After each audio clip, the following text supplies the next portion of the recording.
સત્ય, ત્રેતા અને દ્વાપર યુગમાં ભક્તને જ્યારે જ્યારે ભીડ પડે ત્યારે ભગવાન સુદર્શન ચક્ર મૂકી ભક્તોનું રક્ષણ કરતા. અને કલિયુગમાં કેમ કાંઈ મૂકતા નથી? કલિયુગના ભક્તો શું ભગવાનને વહાલા નથી? કલિયુગના ભક્તો ભગવાનને ખૂબ વહાલા છે. સાચા દિલથી ભક્ત જો ભગવાનને પુકારે છે તો ચોક્કસ ભગવાન રક્ષા કરવા માટે દોડી આવે છે. મુક્તાનંદ સ્વામી પોતાનું મંડળ લઈને સત્સંગ પ્રચાર માટે ગામો ગામ ફરે અને મુમુક્ષુ આત્માને સત્સંગ કરાવે. એક વખત જંગલમાંથી પસાર થાય છે. ત્યાં અંધારી રાત પડી ગઈ. મોટી નદી અને તેમાં અગાધ પાણી. હવે શું કરવું? રાતના કોઈ હોડીવાળો મળે નહીં. નદી કેમ પાર કરવી? આજુબાજુ કોઈ માણસ નથી. કોની સલાહ લેવી? મૂંઝાઈ ગયા. ઘોર જંગલ અને તેમાં હિંસક જનાવર હોય. કિનારે રહેવાય એવું કોઈ સ્થાન નથી. શું કરવું? મનોમન ભગવાનને પ્રાર્થના કરે છે. કઠણ કાળમાં આપ છો ધણી, સુખદ શ્યામળા મુક્તના મણી. આમ પ્રાર્થના કરે છે ત્યાં એક બ્રાહ્મણ આવ્યો.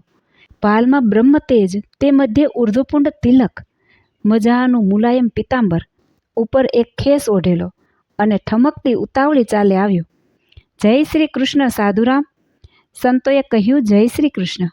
કેમ અહીં બેઠા છો?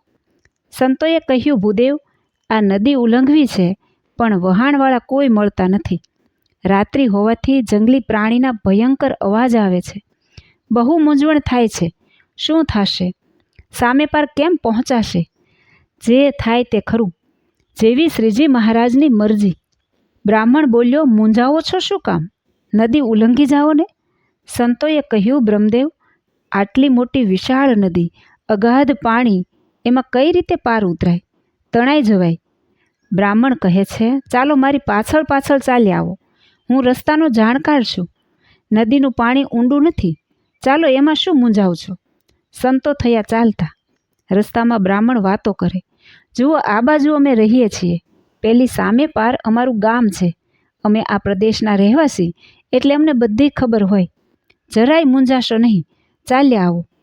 પાણી અગાધ ભર્યું છે, પણ ભગવાનની કૃપાથી પાણી ઢીચણભેર રહ્યું. આ બ્રાહ્મણ બીજું કોઈ નહીં પણ ભગવાન પોતે જ છે. જોત જોતામાં ધસમસતી નદી ઉલ્લંઘી ગયા. સામે પાર પહોંચી ગયા. બ્રાહ્મણ રૂપમાં ભગવાન બોલ્યા, સાધુરામ, હવે અહીં સુખેથી ભજન કરજો. ત્યારે મુક્તાનંદ સ્વામીએ કહ્યું, બ્રહ્મદેવ, તમારું નામ શું? એમ કહી પાછું વળી જોયું તો ભગવાન અદૃશ્ય થઈ ગયા. કોઈ ન મળે. સંતોએ પૂછ્યું, સ્વામીજી, એ બ્રાહ્મણ કોણ હતા? સ્વામીએ કહ્યું, બીજું કોણ હોય? શ્રીજી મહારાજ આપણી રક્ષા કરવા આવ્યા હતા.